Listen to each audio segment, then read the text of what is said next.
Bienvenidos nuevamente a este su espacio de temas y problemas literarios. Yo soy Sundiata Keita, escritor, actualmente representante del subsector de escritores independientes del Consejo de Literatura en el distrito de Medellín. En esta ocasión, y para terminar este miniciclo de grandes cuentistas o cuentistas de cabecera, no podía faltar, por supuesto, Edgar Allan Poe, un gran escritor que no requiere mayores presentaciones. Creo que la gran mayoría de gente que vea el video tendrá una referencia y muy probablemente habrá leído algo sobre Edgar Allan Poe, que se ha insertado mucho en la cultura popular con cuentos como El gato negro o El corazón delator. También un escritor que se ocupó de la crítica literaria en un texto denominado Filosofía de la composición, que merecería un video aparte. Más adelante lo vamos a tener. Y hoy vamos a leer un texto de él y a comentarlo brevemente porque, por supuesto, es un texto de gran riqueza que no se va a agotar en una sesión de YouTube, pero es importante darle difusión e intercambiar impresiones sobre este texto de Edgar Allan Poe, denominado La verdad sobre el caso del señor Valdemar. Vamos a iniciar entonces la lectura. De ninguna manera me parece sorprendente que el extraordinario caso del señor Valdemar haya provocado tantas discusiones. Hubiera sido un milagro que ocurriera lo contrario, especialmente en tales circunstancias. Aunque todos los participantes deseábamos mantener el asunto alejado del público, al menos por el momento, o hasta que se nos ofrecieran nuevas oportunidades de investigación, a pesar de nuestros esfuerzos, no tardó en difundirse una versión tan espuria como exagerada, que se convirtió en fuente de muchas desagradables tergiversaciones y, como es natural, de profunda incredulidad. El momento ha llegado de que yo dé a conocer los hechos en la medida en que me es posible comprenderlos. Helos aquí sucintamente. Durante los últimos años, el estudio del hipnotismo había atraído repetidamente mi atención. Hace unos 9 meses, se me ocurrió súbitamente que en la serie de experimentos efectuados hasta ahora existía una omisión tan curiosa como inexplicable. Jamás se había hipnotizado a nadie in articulo mortis. Quedaba por verse si, en primer lugar, un paciente en esas condiciones sería susceptible de influencia magnética. Segundo, en caso de que lo fuera, si su estado aumentaría o disminuiría dicha susceptibilidad. Y tercero, hasta qué punto o por cuánto tiempo el proceso hipnótico sería capaz de detener la intrusión de la muerte. Quedaban por aclarar otros puntos, pero estos eran los que más excitaban mi curiosidad, sobre todo el último, dada la inmensa importancia que podían tener sus consecuencias. Pensando si entre mis relaciones habría algún sujeto que me permitiera verificar esos puntos, me acordé de mi amigo Ernest Valdemar, renombrado compilador de la Biblioteca Forensisca y autor, bajo el nom de plume de Issachar Marx, de las versiones de Wallenstein y Gargantúa.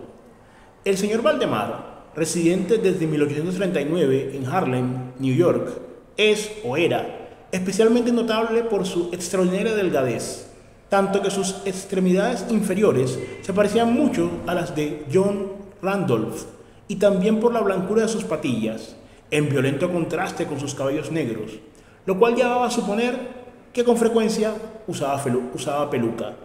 Tenía un temperamento muy nervioso que le convertía en buen sujeto para experiencias hipnóticas. 2 o 3 veces le había adormecido sin gran trabajo, pero me decepcionó no alcanzar otros resultados que su especial constitución me habían hecho prever. Su voluntad no quedaba nunca bajo mi entero dominio, y, por lo que respecta a la clarividencia, no se podía confiar en nada de lo que había conseguido con él.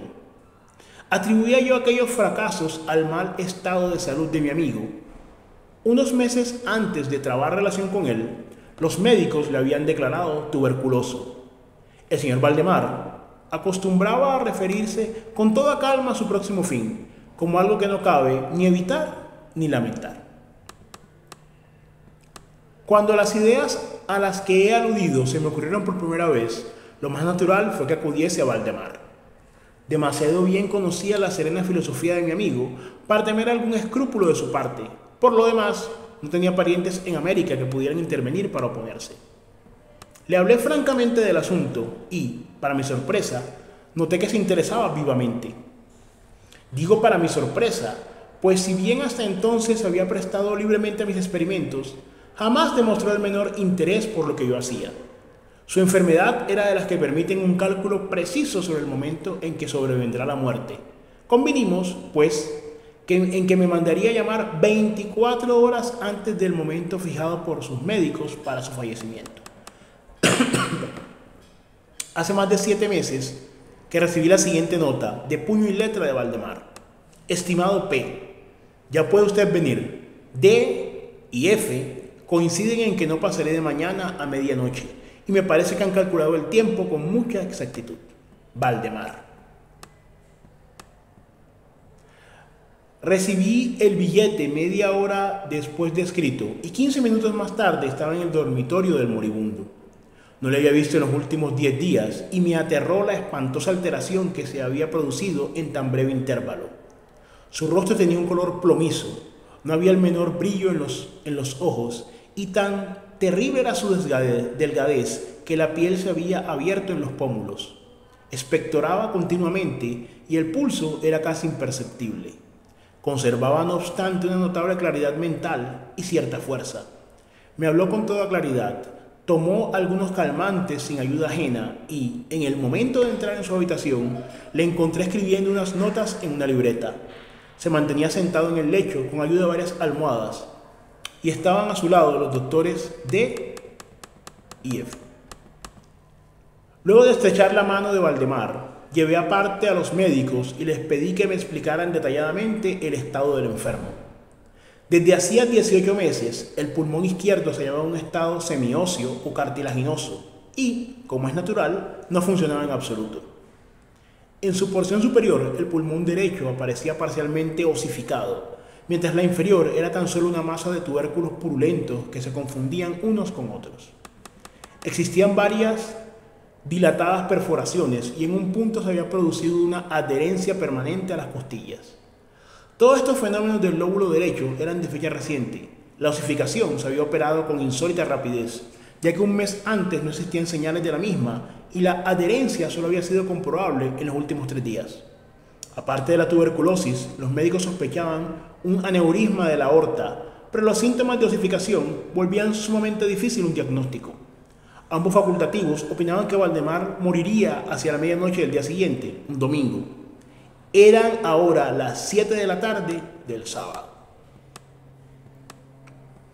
Al abandonar la cabecera del moribundo para conversar conmigo, los doctores D y F se habían despedido definitivamente de él. No era su intención volverle a ver, pero a mi pedido convinieron en examinar al paciente a las 10 de la noche del día siguiente. Una vez se fueron, hablé francamente con Valdemar sobre su próximo fin y me referí en detalle al experimento que le había propuesto. Nuevamente se mostró dispuesto e incluso ansioso por llevarlo a cabo y me pidió que comenzara de inmediato. 2 enfermeros, un hombre y una mujer, atendían al paciente, pero no me sentí autorizado a llevar a cabo una intervención de tal naturaleza frente a testigos de tan poca responsabilidad en caso de algún accidente repentino. Aplacé, por tanto, el experimento hasta las 8 de la noche del día siguiente, cuando la llegada de un estudiante de medicina de mi conocimiento, el señor Theodore L., me libró de toda preocupación. Mi intención inicial había sido la de esperar a los médicos, pero me vi obligado a proceder, primeramente por los urgentes pedidos de Valdemar y luego por mi propia convicción de que no había un minuto que perder, ya que con toda evidencia el fin se acercaba rápidamente. El señor L. tuvo la amabilidad de acceder a mi pedido, así como de tomar nota de todo lo que ocurriera. Lo que voy a relatar ahora procede de sus apuntes, ya sea en forma condensada o verbatim. Faltaban 5 minutos para las 8 cuando, después de tomar la mano de Valdemar, le pedí que manifestara con toda claridad posible, en presencia de L., que estaba dispuesto a que yo lo hipnotizara en el estado en que se encontraba. Débil, pero distintamente, el enfermo respondió: sí, quiero ser hipnotizado, agregando de inmediato: me temo que sea demasiado tarde. Mientras así decía, empecé a efectuar los pases que en las ocasiones anteriores habían sido más efectivos con él. Sentí indudablemente la influencia del primer movimiento lateral de mi mano por su frente, pero, aunque empleé todos mis poderes, me fue imposible lograr los efectos hasta algunos minutos después de las 10, cuando llegaron los doctores D y F, tal como lo habían prometido. En pocas palabras, les expliqué cuál era mi intención y, como no se opusieron inconveniente, considerando que el enfermo se hallaba ya en agonía, continué sin vacilar, cambiando, sin embargo, los pases laterales por otros verticales y concentrando mi mirada en el ojo derecho del sujeto. A esta altura, su pulso era imperceptible y respiraba entre estertores, a intervalos de medio minuto. Esta situación se mantuvo sin variantes durante un cuarto de hora. Al expirar este periodo, sin embargo, un suspiro perfectamente natural, aunque muy profundo, escapó del pecho del moribundo, mientras cesaba la respiración estertorosa, o mejor dicho, dejaban de percibirse los estertores. En cuanto a los intervalos de la respiración, siguen siendo los mismos. Las extremidades del paciente estaban heladas. A las 11 menos 5 advertí inequívocas señales de influencia hipnótica. La vidriosa mirada de los ojos fue reemplazada por esa expresión de intranquilo examen interior que jamás se ve sino en casos de hipnotismo y sobre la cual no cabe engañarse. Mediante unos rápidos pases laterales hice palpitar los párpados, como al acercarse el sueño, y unos minutos más los cerré por completo. No bastaba esto para satisfacerme, sin embargo, sino que continué vigorosamente mis manipulaciones, poniendo en ellas toda mi voluntad, hasta que hube logrado la completa rigidez de los miembros del durmiente, a quien previamente había colocado en la posición que me pareció más cómoda. Las piernas estaban completamente estiradas, los brazos reposaban en el lecho, a corta distancia de los flancos. La cabeza había sido ligeramente levantada. Al dar esto por terminado, era ya medianoche, y pedí a los presentes que examinaran el estado de Valdemar. Luego de unas pocas verificaciones, admitieron que se encontraba en un estado insólitamente perfecto de trance hipnótico. La curiosidad de ambos médicos se había despertado en sumo grado. El doctor D decidió pasar toda la noche a la cabecera del paciente, mientras el doctor F se marchaba, con promesa de volver por la mañana temprano. L y los enfermeros se quedaron. Dejamos a Valdemar en completa tranquilidad hasta las 3 de la madrugada, hora en que me acerqué y vi que seguía en el mismo estado que al marcharse el doctor F, vale decir, yacía en la misma posición y su pulso era imperceptible. Respiraba sin esfuerzo, aunque casi no se advertía su aliento, salvo que se aplicara un espejo a los labios. Los ojos estaban cerrados con naturalidad y las piernas tan rígidas y frías como si fueran de mármol. No obstante ello, la apariencia general distaba mucho de la muerte. Al acercarme, intenté un ligero esfuerzo para influir sobre el brazo derecho, a fin de que siguiera los movimientos del mío, que movía suavemente sobre su cuerpo. En esta clase de experimentos jamás había logrado buen resultado con Valdemar, pero ahora, para mi estupefacción, vi que su brazo, débil pero seguro, seguía todas las direcciones que le señalaba el mío. Me decidí entonces a intentar un breve diálogo. «Valdemar, ¿duerme usted?», pregunté. No me contestó, pero noté que le temblaban los labios, por lo cual repetí varias veces la pregunta. A la tercera vez, todo su cuerpo se agitó con un ligero temblor. Los párpados se levantaron lo bastante para mostrar una línea del blanco del ojo. Moviéronse lentamente los labios, mientras en un susurro apenas audible brotaban de ellos estas palabras. «Sí, ahora duermo. No me despierte. Déjeme morir así». Palpé los miembros, encontrándolos tan rígidos como antes. Volví a interrogar al hipnotizado. «¿Sigue sintiendo dolor en el pecho, Valdemar?». La respuesta tardó un momento y fue aún menos audible que la anterior. «No sufro, me estoy muriendo». No me pareció aconsejable molestarle más por el momento y no volví a hablarle hasta la llegada del doctor F, que arribó poco antes de la salida del sol y se quedó absolutamente estupefacto al encontrar que el paciente se hallaba todavía vivo. Luego de tomarle el pulso y acercar un espejo a sus labios, me pidió que le hablara otra vez, a lo cual accedí. «Valdemar», dije, «¿sigue usted durmiendo?». Como la primera vez, pasaron unos minutos antes de lograr respuesta, y durante el intervalo el moribundo dio la impresión de estar juntando fuerzas para hablar. A la cuarta repetición de la pregunta y con voz que la debilidad volvía casi inaudible, murmuró: sí, dormido, muriéndome.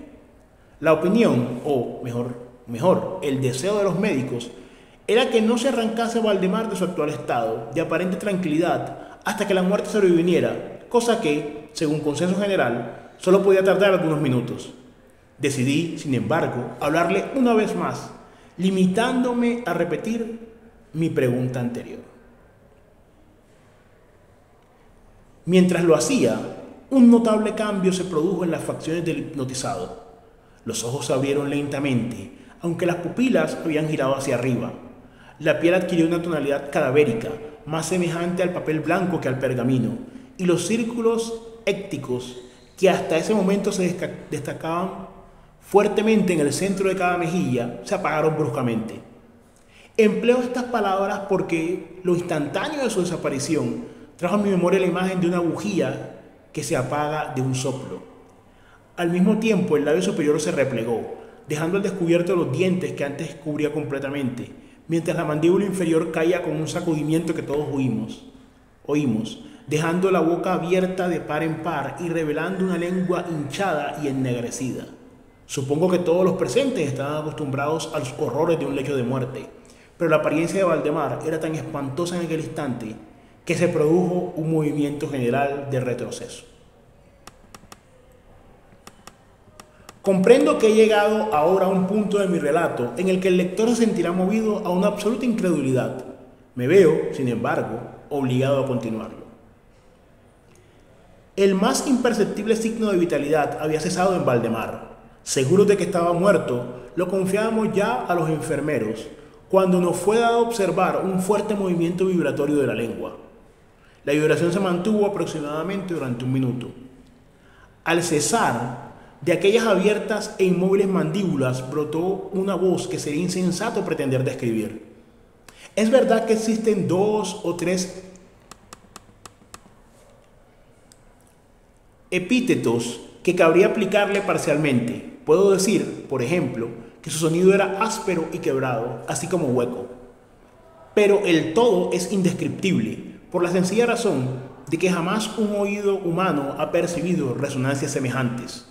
2 características, sin embargo, según lo pensé en el momento y lo sigo pensando, pueden ser señaladas como propias de aquel sonido y dar alguna idea de su calidad extraterrena. En primer término, la voz parecía llegar a nuestros oídos, por lo menos a los míos, desde una larga distancia o desde una caverna en la profundidad de la tierra. Segundo, me produjo la misma sensación, temo que me resultará imposible hacerme entender, que las materias gelatinosas y viscosas producen en el sentido del tacto. He hablado al mismo tiempo de sonido y de voz. Quiero decir que el sonido consistía en un silabeo clarísimo, de una claridad incluso asombrosa y aterradora.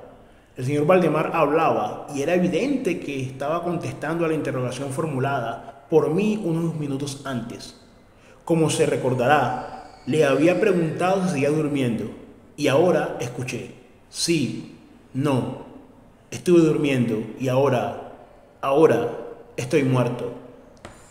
Ninguno de los presentes pretendió siquiera negar ni reprimir el inexpresable, estremecedor espanto que aquellas pocas palabras, así pronunciadas, tenían que producir. L, el estudiante, cayó desvanecido. Los enfermeros escaparon del aposento y fue imposible convencerlos de que volvieran. Por mi parte, no trataré de comunicar mis propias impresiones al lector. Durante una hora, silenciosos, sin pronunciar una palabra, nos esforzamos por reanimar a L. Cuando volvió en sí, pudimos dedicarnos a examinar el estado de Valdemar. Seguía, en todo sentido, como he descrito antes, salvo que el espejo no proporcionaba ya pruebas de su respiración. Fue inútil que tratáramos de sangrarlo en el brazo. Debo agregar que este no obedecía ya a mi voluntad. En vano me esforcé por hacerle seguir la dirección de mi mano. La única señal de la influencia hipnótica la constituía ahora el movimiento vibratorio de la lengua, cada vez que volvía a hacerle una pregunta a Valdemar. Se diría que trataba de contestar, pero que carecía ya de la voluntad suficiente.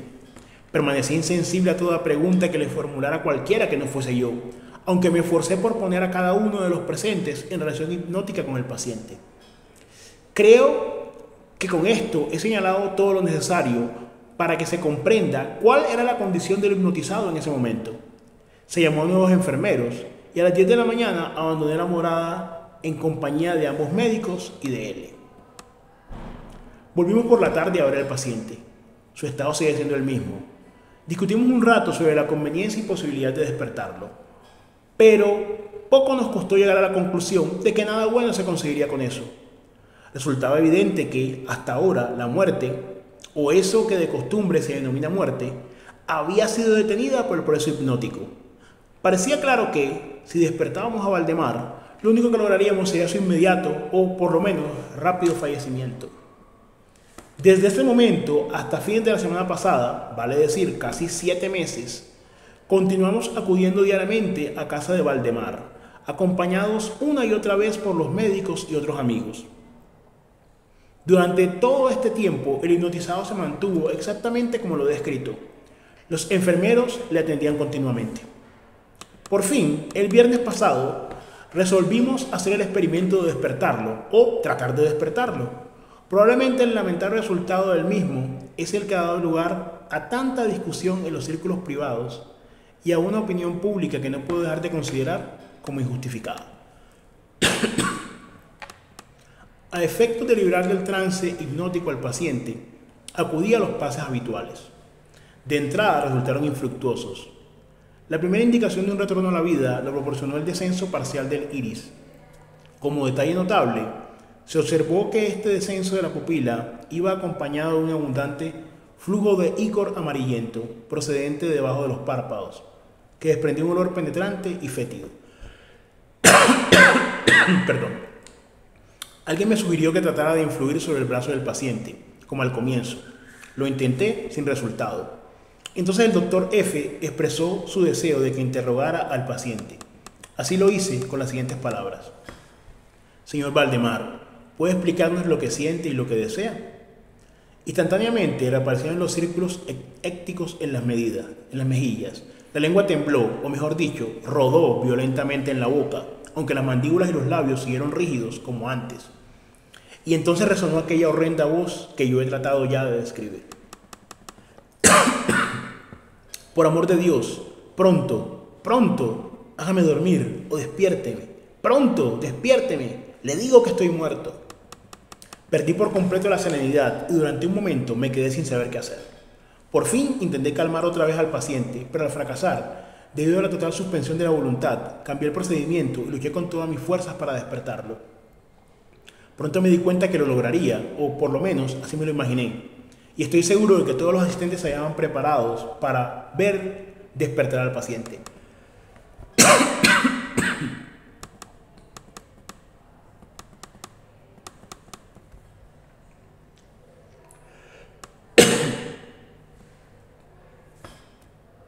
Pero lo que realmente ocurrió fue algo para lo cual ningún ser humano podía estar preparado. Mientras se ejecutaba rápidamente los pases hipnóticos, entre los clamores de muerto, muerto, que literalmente explotaban desde la lengua y no desde los labios del sufriente, bruscamente todo su cuerpo, en el espacio de un minuto, o aún menos, se encogió, se deshizo, se pudrió entre mis manos. Sobre el lecho, ante todos los presentes, no quedó más que una masa casi líquida de repugnante, de abominable putrefacción. Este es un cuento donde hay muchísimas cosas que resaltar, pero para efectos de hacer un análisis cuando menos panorámico global, el uso del narrador es bastante adecuado. También genera un efecto verosímil, un efecto de poder de persuasión sobre el lector, toda vez que otorga datos médicos que en la época, recordemos que este es un cuento pues escrito en el siglo XIX, donde ya el hipnotismo gozaba de alguna fama, algún reconocimiento, algún estatus científico. De hecho, inclusive el mismo Freud llegó a probar con posterioridad el tema de la hipnosis. Entonces, digamos que tiene ese elemento que le brinda al lector de lo más importante que hay, ese poder de persuasión, esa capacidad de convencer que la ficción dota al texto para que, pese a lo fantástico que se narra, sea creíble para nosotros. También, por otra parte, el personaje aquí entra a jugar mucho. Si Poe pudo haber hecho una muda de narrador en algún momento y que fuese Valdemar el que narrara su propio deceso, si pudo comenzar narrando Valdemar y después el médico, si pudo, por ejemplo, cómo habría sido el cuento, también puede uno interrogar si se hubiese hecho enteramente desde la perspectiva de Valdemar. El tratamiento de los temas, las descripciones son muy importantes porque nos va llevando de la mano con el personaje. Pese a que es un cuento relativamente corto, vemos desde la fisionomía de Valdemar frente al tema, cómo aborda en la parte filosófica existencial, cómo aborda su propia muerte, y en la parte, pues, digamos, fantástica, sobrenatural, que es este proceso de la retención de la hipnosis sobre la muerte, sobre ese proceso natural, inevitable. Vemos también que hay mucha claridad y el relato con los adjetivos que utiliza Poe realmente gana mucha credibilidad y también está muy buen escrito, gana también mucho en estilo. Teniendo en cuenta, pues, que esto es una traducción sin entrar en los giros lingüísticos que podría tener en su lengua materna, pues realmente nos da a entender que este cuento podría perfectamente reescribirse o pudo haber sido escrito un antes o un después frente al tema de la muerte con los instrumentos de ese momento. En ese momento, pues, digamos, el tema de tomar el pulso, el tema del espejo, del aliento, hoy en día sería otra clase de instrumental médico. Pero para ir concluyendo, uno de los temas centrales, la muerte, uno de los universales que está presente en toda la literatura, y las formas en las cuales el ser humano la aborda y trata de contenerla, ¿no? Aquí, bajo el espíritu positivista del siglo XIX, de lo medible, lo cuantificable, lo verificable, que vendría a ser lo real, en este caso. Por eso el narrador personaje hace tanto hincapié en que es un hecho real, e inclusive toma notas de lo que uno de los asistentes llevó del proceso, de todo ese trámite terapéutico, pues, mediante la hipnosis, para retener la muerte y para investigar qué puede suceder. Y al final la violencia con la que el cuento termina, no una violencia, digamos, en términos a los cuales estamos acostumbrados, sino esos adjetivos tan contundentes que se usan para calificar en lo que queda convertido Valdemar, que se pudre porque lleva 7 meses muerto, detenido en estado hipnótico, y cómo al hacer ese corte con la muerte, por lo menos desde el punto de vista, desde la otra orilla humana, porque vemos que al describir la voz, él habla como si viniese de una caverna, ¿no? Que es también una alusión tanto de lo que creía, tanto no solamente la tradición cristiana, sino previamente, ¿cierto? El submundo, ¿no? Donde van los muertos, el Hades. Digamos que Valdemar se había retenido de este lado de la orilla, pero del otro lado ya ese proceso había generado la muerte, y al desconectar esta orilla racional de mano de la hipnosis humana y desconectarla y llevarlo, pues, a romperse esa atadura de este lado del extremo, se pudre el cuerpo inmediatamente. Cuerpo y mente, psique y soma, esa relación que tienen, de una manera, pues, no solamente efectista, ¿no? Decir que para que impresione al lector, le dé un susto o algo, sino que son los adjetivos precisos y la descripción precisa. Y también, por supuesto, impresiona porque también es inesperado. Esperaría, bueno, murió sencillamente, pero se pudre, ¿no? Es la última imagen que queda. Entonces es un gran cuento. Vamos a tener la oportunidad más adelante de seguir analizando a Poe y también a estos otros cuentistas que tuvimos en esta miniserie, y traer, por supuesto, a unos nuevos. Entonces, agradecerles por su permanencia en este video, que ha sido un poco más largo de lo habitual, y esperando también que nos dejen, pues, sus comentarios y reflexiones. Nos veremos en una próxima oportunidad.